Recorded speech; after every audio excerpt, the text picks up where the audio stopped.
We recently talked about the fact that Ant-Man and the Wasp: Quantumania went through some emergency reshoots to change the ending of the third film. Now we know what the original ending was and how Kang the Conqueror ended up winning.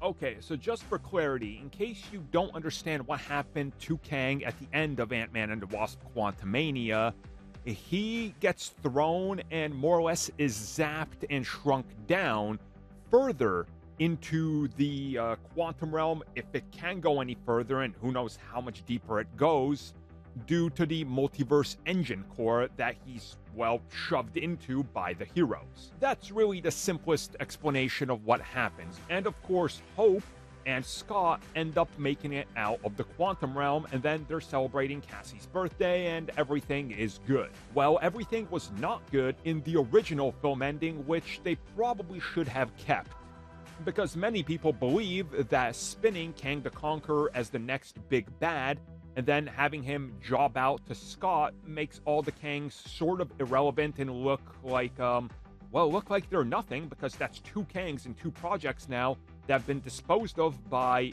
heroes who more or less just happen to get the best of him doing basic stuff. Sylvie, there's a stab. And then here, they push him. Anyways, though, the original ending saw Kang and Scott duking it out while the rest of the family is trying to get out of there, and while they do, Kang gets the upper hand and ends up beating Scott into a pulp. On the other side of the portal, the family realizes that Scott did not come through yet, and they're worried. Hope jumps back in to see that Kang is just about to end Scott's life. She gets in between them, and he then gets the upper hand on her because, hey, he's Kang the Conqueror. He manages to completely just about destroy both of them, and possibly does. It's left a little ambiguous as he turns around and jumps out through the portal, officially escaping the quantum realm, leaving the fate of our heroes in the quantum realm unknown. The ending of the film sees Hank, Janet, and Cassie trying to figure out and more or less reassuring one another that they will find out how to open a portal to the quantum realm and locate Hope and Scott, because, well, they got to get back to it. They believe they're still alive. Again, whether they are or not was left up in the air. We don't know.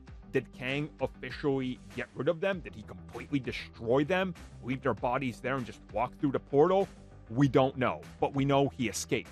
Now, another version of this ending that was also considered was showing Scott and Hope as they are left there in this demolished land, and they are kind of reassuring each other that, yes, the family will find them and that they will warn the rest of the Avengers that Kang is coming. The final scene would have been Cassie sometime later running all sorts of programs and analytics on the quantum realm and what could be even deeper within it now that they know what the quantum realm is. And she discovers something that completely takes her by surprise. She gasps, and the camera cuts to black. Now, again, I want to preface this. I really like Ant-Man and the Wasp: Quantumania.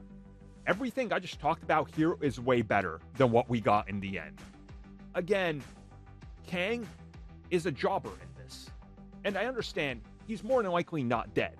But the way they built him up and what happens to him at the end, I just felt like it falls flat. And we now know that they changed the complete ending because they wanted to leave it a lot more optimistic. And allegedly, they changed the ending because it reminded people too much of what happens with the second Ant-Man film, leaving Ant-Man in the quantum realm and having the heroes kind of, not have his input and him knowing what's coming. Which, again, who cares? Like, this would have been far superior in my opinion. But hey, they chose to go down the route they did, so I guess we'll see what they do with Kang next and how they bring the Conqueror back, assuming they do, because he's definitely just shrunk even smaller.